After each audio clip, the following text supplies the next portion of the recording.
Boa tarde, o meu nome é Cecília Oliveira, sou terapeuta em terapia cognitivo-comportamental e hoje vou fazer a segunda parte dos nossos vídeos sobre os manipuladores. Irão encontrar no YouTube, no canal do YouTube ou no grupo Apoio Psicológico para Todos. Para quem não tiver visto a primeira, também poderei buscar, que o título é o mesmo, a única coisa que altera é a parte 1, parte 2, etc. Este tema a ser tratado em 4 partes. Esta é a segunda. Pronto, e espero querer ajudar o máximo de pessoas possível com este vídeo. Na primeira parte vimos mais ou menos o que se passava na fase de controle, né? E agora vou explicar o que é que se passa e quais são as fases da manipulação. Pronto, agora vamos falar do assédio moral, que seja nas casas, nas empresas, nas famílias ou nas escolas, os perseguidores alimentem-se da crença das vítimas. Ou seja, os manipuladores esgotem e destroem emocionalmente todos o que eles toquem. E isto faz-se em 3 fases. A primeira fase é a fase de sedução, a segunda é a destruição e a terceira é a explosão de violência. Pronto. Vamos começar pela primeira fase, que é a fase de sedução, que ela tem que existir, senão o manipulador nunca atraía nenhuma vítima. E esta fase funciona como? Eu na primeira parte acho que já tinha falado um bocadinho disso. No caso, por exemplo, de ser um par, um parceiro, muitas vezes eu sou mulher, por isso vou falar de um homem. Se for um homem, vai ser um homem perfeito, um homem simpático, amigável, sorridente, lisonjeiro, ou seja, demasiado bom para ser verdade. E durante esta fase, ele vai aproveitar para estar a observar. Para ele é uma fase de teste. Ele observa a vítima, ou a preso, como quiser, e vai à procura das falhas, que é para poder se enfiar lá dentro depois. Né? Se ele conseguir seduzi-lo, ele vai odiá-lo porque conseguiu, ou seja, é muito complicado. Ele está atraído pelas pessoas que têm aquilo que ele não tem. Se ele conseguir seduzi-la, ele vai sentir ódio porque você tem o que ele tem e que ele não consegue ter.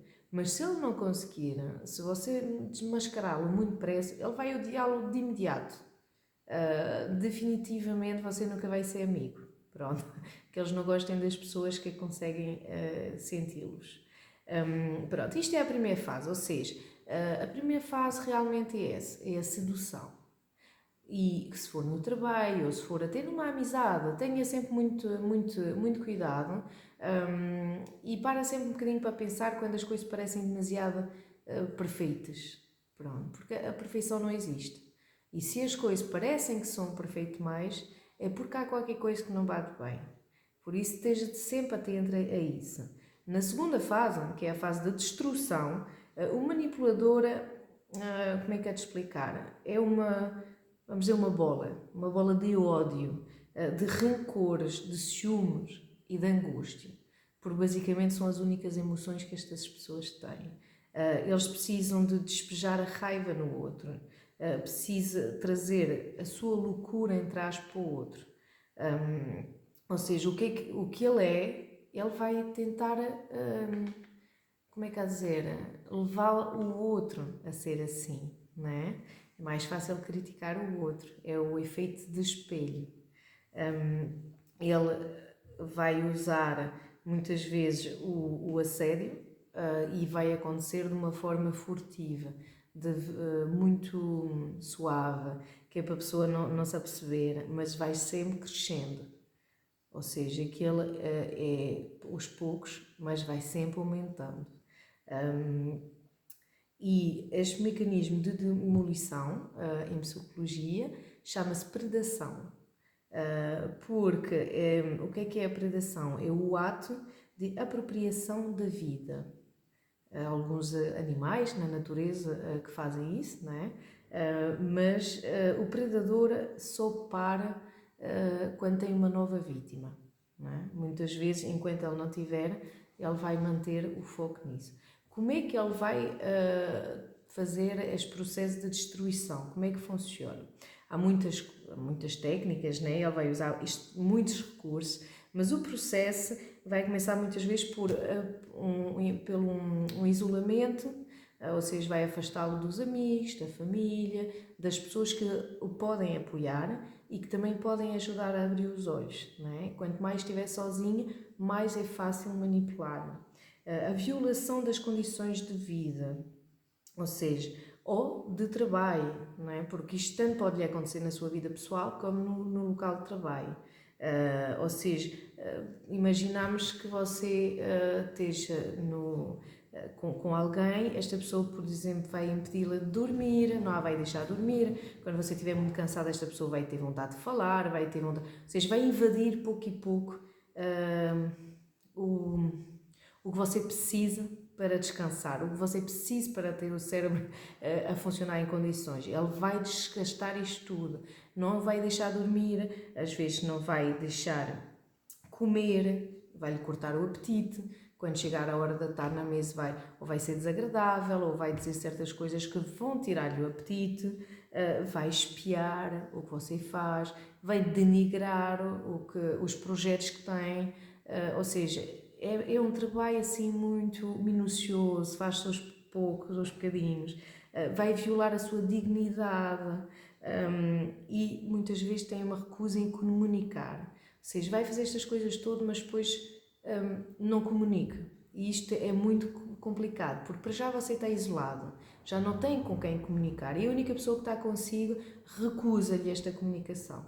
E a comunicação é uma coisa, como é que é dizer, imprescindível. Nós precisamos, é próprio do ser humano comunicar. Aliás, qualquer tipo de seres humanos, não é? Os animais, ou seja, qualquer tipo de espécie que exista tem necessidade de comunicar. E ele vai-lhe tirar esta possibilidade, ou seja, vai criar uma confusão muito grande na sua vida. O manipulador não ama o parceiro, mas ele precisa dele para alimentar o seu narcisismo. Ou seja, frente a um predador, a única hipótese é a fuga, não é? Se você um dia estiver frente a um manipulador, realmente a melhor hipótese que tiver será de fugir.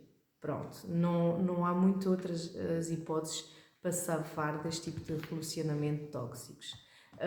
Depois temos a fase então da explosão de raiva. Para não se odiar ele próprio, o perverso precisa despejar o seu ódio no outro. Os danos causados pelo predador são enormes.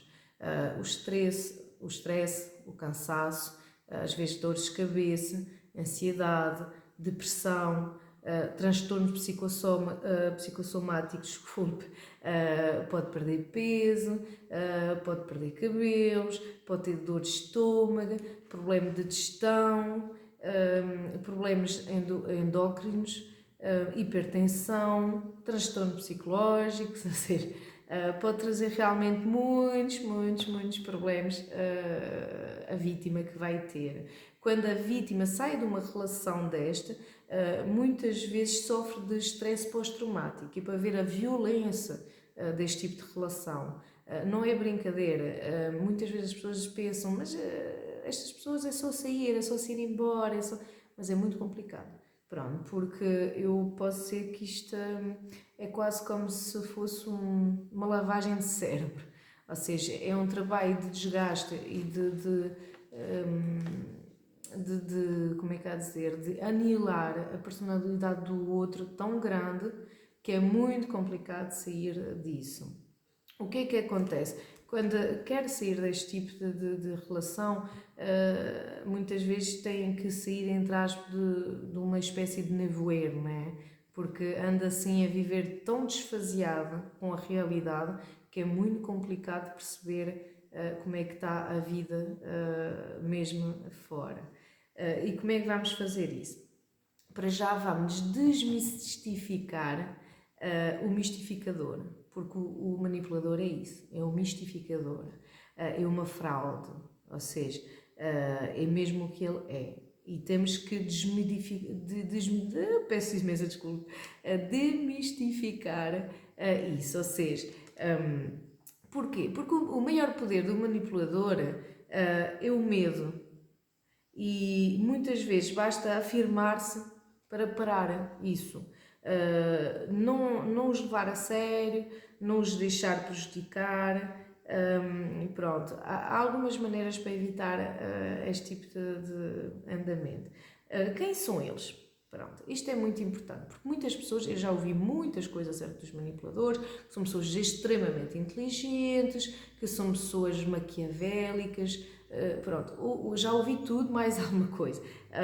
E depois muitos estudos foram feitos, o que é que descobrimos nos manipuladores? Para já, não são adultos. Ou seja, eles a nível de... são muito imaturos, extremamente imaturos. E a nível de, vamos dizer, idade emocional, né, ou mental, é entre os 5 e os 15 anos, o funcionamento deles. E vamos dizer que 5 anos é para os mais egocêntricos deles e os mais cruéis. Pronto, porque as crianças são cruéis, não é? E a imaturidade é que traz estas coisas todas. As pessoas maduras e realizadas são as que estão em paz com a infância delas, não é? Os manipuladores mostram a imaturidade cruel, destrutiva. Ou seja, há uma frase que eu gosto muito, que é da Christelle Petit-Colin, que escreveu um livro sobre os manipuladores, que diz que os manipuladores são crianças velhas, cheias de raiva e assustadas com o mundo dos adultos. E acho que representa muito bem o manipulador. Só são agradáveis na fase de sedução. É a única fase onde eles são pessoas agradáveis. Depois a máscara cai. O problema é o quê? É que a nostalgia daquela primeira máscara simpática impede a vítima de ver a maldade que há por baixo. Pronto. E depois há muitas maneiras de descobrir realmente. Por exemplo, quando os atos e as palavras não condizem. Porque os manipuladores falam muito, mas fazem muito pouco. Ou seja, se começar a olhar o que é que ele diz, o que é que ele faz, vai notar que há muita diferença. Eles não são mais inteligentes do que as outras pessoas. Simplesmente, eles usam a inteligência toda que têm para manipular. Por isso é que as pessoas pensam que os manipuladores são pessoas extremamente inteligentes. E ainda hoje eu ouço psicólogos e cientistas e pessoas a falar e que dizem que são pessoas super inteligentes. Mas na realidade não são. Simplesmente a inteligência que têm está completamente dedicada à manipulação. E se qualquer um de vocês dedicar a sua inteligência numa única coisa, será muito bom naquilo. Pronto. Depois, eles têm um funcionamento dicotómico. Vocês, quem anda-me a seguir já sabe o que é a dicotomia, mas eu vou explicar novamente. Como é que há a dizer? Um pensamento dicotómico é um pensamento ou tudo branco ou tudo preto. Ou seja, são as pessoas que são sempre extremas. Não há meio, não há meio termo. Pronto. Intelectualmente são pessoas muito preguiçosas, ou seja, não gostem de pensar e têm um vocabulário bastante limitado. Eles não têm sentido de humor nenhum, imaginação, afeto, zero. As pessoas cultas são pessoas simples, humildes e tolerantes. E o manipulador não é nada disso. O manipulador é desdenhoso, é zombeteiro e mediocre. Eles têm um discurso hipnótico porque está turvo, é geral, muitas vezes com duplo sentido. Eles tentam baralhar as pessoas com frases do género... Olha, isto é um exemplo muito bom. Como é que um manipulador consegue enganar e baralhar o cérebro? Você encontra uma pessoa, por exemplo, na rua, e esta pessoa diz-lhe assim: olha, evite terça-feira, e sabes, quando falámos na terça-feira, fizemos isto, fizemos aquilo. E ele depois vai falar de muitas coisas. Mas, na verdade, você encontrou esta pessoa na quinta. E o que é que vai acontecer? O seu cérebro vai ficar focado em retificar o R.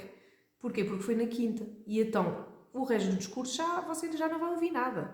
Porque está focado naquela R. Mas este R não foi feito propositadamente. Ou seja, o manipulador usa este tipo de truques que é para você não andar atento àquilo que ele está a dizer, até porque ele nem tem muito conteúdo naquilo que ele diz, mas é uma maneira de manter aquela coisa sempre assim muito turva, muito estranho.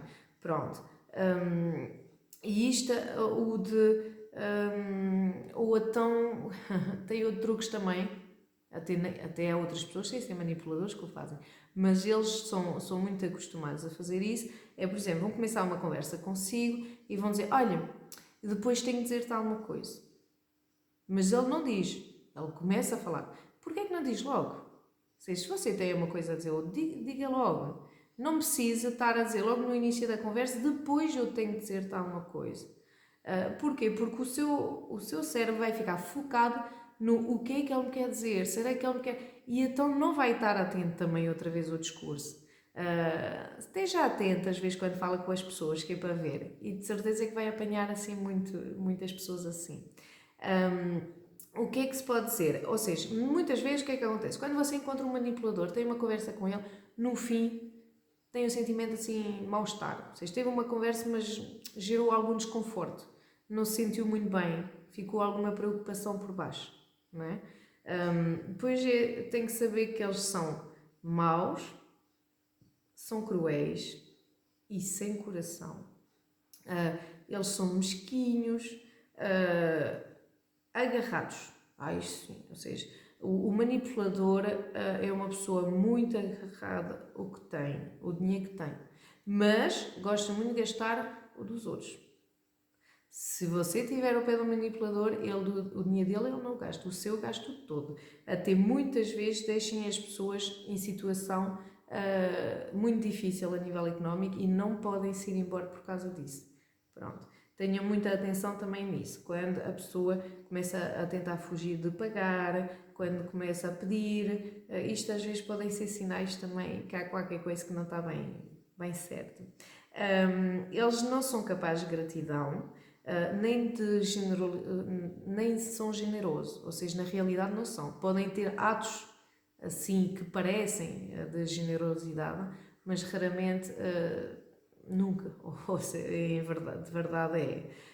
Eles gostam de impor muitas vezes, quando é num casal, uns atos sexuais ou outro, mas muitas vezes vão impor um ato que a outra pessoa não gosta, que não lhe apetece. Não é porque apetece-lhe a eles, é simplesmente para levar o outro a fazer uma coisa que esta pessoa não tinha feito de outra maneira.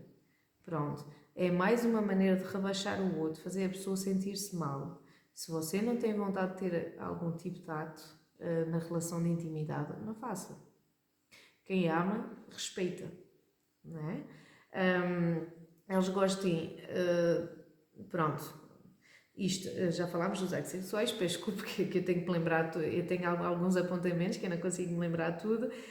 Quando são pais manipuladores, isto é muito complicado, porque maltratam muitas vezes os filhos, eles recusem a especificidade da criança, ou seja, eles precisam de esmagar para sentir superior. E muitas vezes filhos de pais manipuladores terão tendências para serem manipulados novamente na vida. Isto já irá vir numas fases mais à frente deste tema, mas infelizmente quem teve pais assim vai encontrar muito mais pelo caminho. Eles não têm paciência nenhuma, isto também é muito boa, porque eles não têm paciência nenhuma, mas estão sempre atrasados. E eu conheço muita gente assim. Não quer dizer que sejam manipuladores, mas às vezes dá-me vontade de sorrir. Porque eles esperaram não esperam, mas fazem sempre esperar os outros. Porque nós temos que nos interessar por eles, não é? As únicas... como é que é dizer? Eles não... peço desculpa. Eles não suportem o sofrimento, e fogem, pronto, porque eles não têm contactos com as emoções deles, as emoções reais, não é? Eles cortam-se completamente. As únicas emoções que eles têm, entre aspas, é a alegria, mas é uma alegria artificial, que não é verdadeira, a autopiedade, porque eles têm pena deles, têm muita pena deles, coitadinhos, e raiva, muita raiva. Pronto, eles sentem um vazio muito grande, uma falta de, por dentro, uma insatisfação permanente, são pessoas extremamente infelizes, ao fim e ao cabo, pensam que merecem mais que os outros, isto sim, são muito invejosos, ciumentos e preguiçosos, mas acham que a vida deve-lhe alguma coisa, que eles merecem. Não fazem nada para ter, não fazem nada para merecer, mas acham que merecem. Odeiam o sucesso dos outros. Eles odeiam, não é? Porque não, o único sucesso que eles conseguem ter é através dos outros, não é? Por isso eles odeiam. Quem são pessoas bem conceituadas, eles odeiam isso. Eles não sentem nem pena, nem culpa, nem vergonha, nem alegria pura. Eles são consumidos por angústia e solidão. Muitas vezes são covardes, sorrateiros, hipócritos. E aqui vou encerrar esta segunda parte dizendo que não sei quem conhece a história do pulgarzinho. Se não conhecer, convido a ir descobrir, que é uma história muito gira, mas neste caso a Christelle Petit-Colin, não é? Que é esta psicóloga que escreveu acerca deste tema, usou o tema do pulgarzinho para explicar como é que funciona o manipulador e quem ele é. Ou seja, eles dizem que ele é o pulgarzinho e eu o ogro no mesmo tempo. Pronto, fica aí por esta segunda parte. Espero que gostaram do que viram e que vai ajudar a descobrir mais algumas coisas. Irei publicar rapidamente a terceira parte, que é para poderem continuar a seguir este tema. Obrigada, boa tarde.